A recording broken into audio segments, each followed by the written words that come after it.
discerner les enseignements bibliques et les pratiques religieuses? L'enseignement biblique que vous allez suivre portera sur comment discerner les enseignements bibliques et les pratiques religieuses. Cet enseignement biblique est dispensé par Lolo Jacques. Retrouvez nos publications et nos coordonnées sur notre site internet www.foietverité.org et sur nos plateformes internet Foi et Vérité, à savoir notre chaîne YouTube, notre page Facebook, notre podcast. La Bible, la parole de Dieu. En nous présentant le comportement des chrétiens de Bérée face aux enseignements qui leur étaient dispensés par des évangélistes à longueur de journée, pour que chaque chrétien essaie d'imiter ce comportement pour ne pas se perdre, ni se laisser perdre par des mauvais enseignants, par des prédateurs spirituels véreux, sataniques, mais déguisés en prédicateurs de l'Évangile. Voilà ce que la parole de Dieu dit dans Actes chapitre 17, versets 10 à 11. Aussitôt, les frères firent partir de nuit Paul et Silas pour Bérée. Lorsqu'ils furent arrivés, ils entrèrent dans la synagogue des Juifs. Ces Juifs avaient des sentiments plus nobles que ceux de Thessalonique. Ils reçurent la parole avec beaucoup d'empressement. Et ils examinaient chaque jour les Écritures pour voir si ce qu'on leur disait était exact. Constatons que la parole de Dieu dit « Et ils examinaient chaque jour les Écritures pour voir si ce qu'on leur disait était exact. » Ils examinaient chaque jour les Écritures pour voir si ce qu'on leur disait était exact. Devant la multitude des premiers prédicateurs, avec des discours parfois contradictoires et troublants, il est très important de noter que les chrétiens de Bérée, pour ne pas se laisser égarer, ne se contentaient pas d'écouter les enseignements dispensés par des prédicateurs réputés pour considérer ces enseignements comme vrais et les mettre en pratique. Ces chrétiens s'employaient à vérifier d'eux-mêmes, de par la Sainte Écriture, si ce qu'on leur disait était vrai avant d'en tenir compte.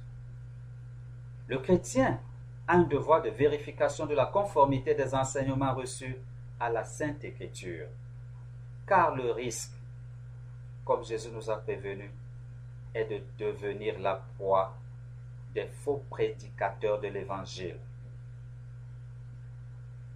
La Bible nous enseigne que les vrais chrétiens ne doivent pas s'entre-déchirer et se dire du mal les uns les autres parce qu'ils ont des divergences. Ce que la parole de Dieu demande en cas de divergence est de rechercher l'éclairage du Saint-Esprit qui se chargera d'éclairer chacun selon que Paul donnait ses enseignements aux chrétiens. Parce que beaucoup s'entre-déchiraient entre eux du fait des enseignements qui étaient parfois très contradictoires d'un prédicateur à un autre. Et cela causait beaucoup de troubles et égarait beaucoup de personnes. Certains, il est vrai, annonçaient l'Évangile en ayant le salut des âmes comme but ultime, mais d'autres aussi, en prédateurs spirituels, annonçaient l'Évangile, mais dans le but de détruire, de faire des proies. Dans Philippiens chapitre 3, verset 15, il est écrit « Nous tous donc qui sommes parfaits, ayons cette même pensée. Et si vous êtes en quelque point d'un autre avis, Dieu vous éclairera aussi là-dessus. » Nous relisons. Philippiens chapitre 3, verset 15. Nous tous donc qui sommes parfaits, ayons cette même pensée.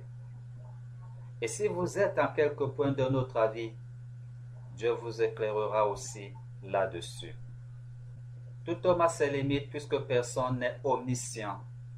Il en est de même de tous ceux qui parlent de la sainte parole. Il ne doit pas être surprenant pour un chrétien de constater qu'un autre chrétien, même enseignant réputé de la parole de Dieu de son état, qu'il ait des limites et des parties de la Sainte Écriture qu'il ne maîtrise pas bien ou qu'il ignore même totalement. Si donc un enseignement biblique est donné par un chrétien, quel qu'il soit, il n'est pas surprenant que cet enseignement puisse avoir des limites. C'est pourquoi la parole de Dieu dit, Philippiens chapitre 3 verset 15, nous tous donc qui sommes parfaits, ayons cette même pensée. Et si vous êtes en quelque point de notre avis, Dieu vous éclairera aussi là-dessus. Et dans 1 Thessaloniciens chapitre 5 verset 21, il est écrit, examinez toutes choses et retenez ce qui est bon. Les chrétiens ne doivent pas s'entre-déchirer comme vient de le montrer le verset biblique précédent. Pourquoi s'entre-déchirer alors que nous sommes tous imparfaits, alors que nous avons des limites, alors qu'aucun de nous ne maîtrise la totalité de la parole de Dieu? Chaque prédicateur, chaque chrétien ne connaît que ce que Dieu a bien voulu lui révéler dans la Bible. Si quelqu'un pense maîtriser toute la Bible, il devient Dieu. Personne ne peut se faire l'égal de Dieu. Nous devons avoir la sainte humilité de reconnaître que le peu que le Seigneur nous a donné de connaître est suffisant pour notre salut. Mais qu'il a donné aussi à d'autres de connaître d'autres mystères qui nous échappent. C'est pourquoi nous ne devons pas nous entre-déchirer. Si nous sommes d'avis différents, allons vers le véritable enseignant qui est le Saint-Esprit.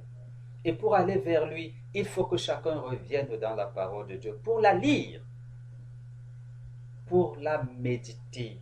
La méditer, je vous le redis encore, c'est se disposer à écouter ce que Dieu lui-même, par le Saint-Esprit, te dit lorsque tu cherches à comprendre. Il te dira à toi ce qu'il veut que tu comprennes. Il te révélera le mystère qu'il veut te révéler dans cette parole. Ce n'est pas parce que ta révélation n'est pas semblable à celle de l'autre que vous devez vous entre-déchirer, que vous devez vous battre, que vous devez considérer l'un et l'autre, l'un comme anathème. Non. Le Saint-Esprit nous donne ce conseil, c'est de revenir dans la parole de Dieu écrite et de dire au Saint-Esprit, Saint-Esprit, dis-moi, donne-moi le discernement, qu'est-ce qui est bon et qu'est-ce qui est mauvais. Toi-même, enseigne-moi et le Saint-Esprit le fera, je vous assure. Il ne refuse pas son assistance à celui qui l'invoque. Si quelqu'un demande au Saint-Esprit son assistance, je vous assure, le Saint-Esprit la lui donne parce que c'est une promesse de Dieu. C'est une promesse de Jésus, c'est une promesse de la parole de Dieu. Et chacun ne devra retenir que ce que l'enseignant suprême, le Saint-Esprit, leur a dit. Même si cet enseignement est en totale contradiction avec celui de notre groupe religieux. Même si cet enseignement entre en contradiction avec ce que tout le monde dit, dès l'instant où vous êtes convaincu que c'est le Saint-Esprit lui-même qui vous a donné cet enseignement, vous restez fidèle à cet enseignement-là. Même s'il s'agit de moi, je ne dis à personne de prendre pour argent comptant tout ce que j'enseigne. Je dis, je t'aide à aller vers le Saint-Esprit. Je t'aide à aller vers Dieu qui lui t'enseignera. Et lorsqu'il t'enseignera, s'il s'avère que l'enseignement que je t'ai donné est conforme à la Sainte Écriture et à l'enseignement du Saint-Esprit, alors tu tiendras pour vrai l'enseignement que j'ai donné. Mais ce que je veux par-dessus tout, c'est ce que chaque personne qui m'écoute a d'elle-même dans la Bible et dise à Dieu, Seigneur, je t'en supplie au nom de Jésus, viens à moi, remplis-moi de ta présence, que le Saint-Esprit lui-même enseigne. En ce temps-là, moi, Lolo Jacques Bernard, j'aurais rempli mon devoir. J'aurais été un serviteur digne, parce que mon devoir est de conduire les chrétiens vers Dieu, et non de leur dire, arrêtez voir ce que je vous ai enseigné, c'est suffisant. Non, ce n'est pas suffisant, ce n'est que le début, ce n'est que la première marche. Je vous amène devant Dieu, devant la porte, et je vous dis, ouvrez cette porte-là, le Seigneur t'attend. Lui-même fera infiniment au-delà de ce que moi j'aurais fait. Le chrétien a le devoir, selon que c'est écrit dans 1 Thessaloniciens chapitre 5 au verset 21. Examinez toutes choses et retenez ce qui est bon. Mais comment examinerais-tu une chose si ce n'est par le Saint-Esprit? Comment examinerais-tu une chose si tu ne la mets pas devant l'examinateur qui est la parole de Dieu? Toute chose doit être examinée en se basant sur la parole de Dieu qui est la vérité.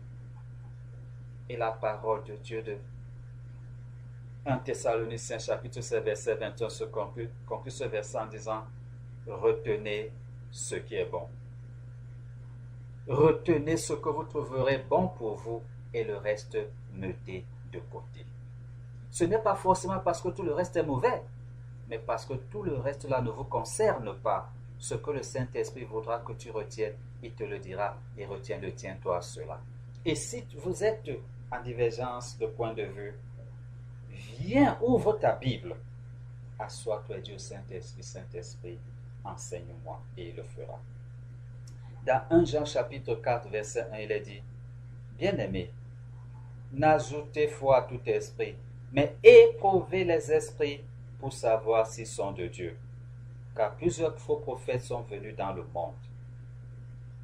Lorsque la parole de Dieu dit, n'ajoutez pas foi à tout esprit, mais éprouvez les esprits. Comment est-ce qu'on éprouve les esprits? C'est tout simplement en prenant les enseignements qui ont été reçus, en prenant les pratiques, en prenant toutes choses et en ramenant ça sous l'examen de la parole de Dieu. C'est comme ça qu'on éprouve les esprits. Est-ce que cet esprit-là est en train de dire et de marcher conformément à ce que Dieu a dit dans sa parole? Alors vous saurez s'il est de Dieu ou s'il n'est pas de Dieu. Et dans Jean chapitre 8, verset 32, il est écrit, vous connaîtrez la vérité et la vérité vous affranchira. La vérité, c'est la parole de Dieu. La vérité, c'est Jésus. Comment le connaître? Il faut aller dans la Bible, soi-même. Je dis bien, il faut aller soi-même dans la Bible. Et c'est là que vous rencontrerez Dieu. C'est là que vous rencontrerez Jésus qui est la vérité.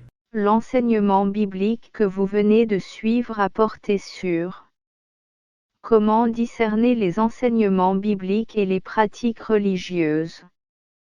Retrouvez nos publications et nos coordonnées sur notre site internet www.foietverité.org et sur nos plateformes internet Foi et Vérité, à savoir notre chaîne YouTube, notre page Facebook, notre podcast.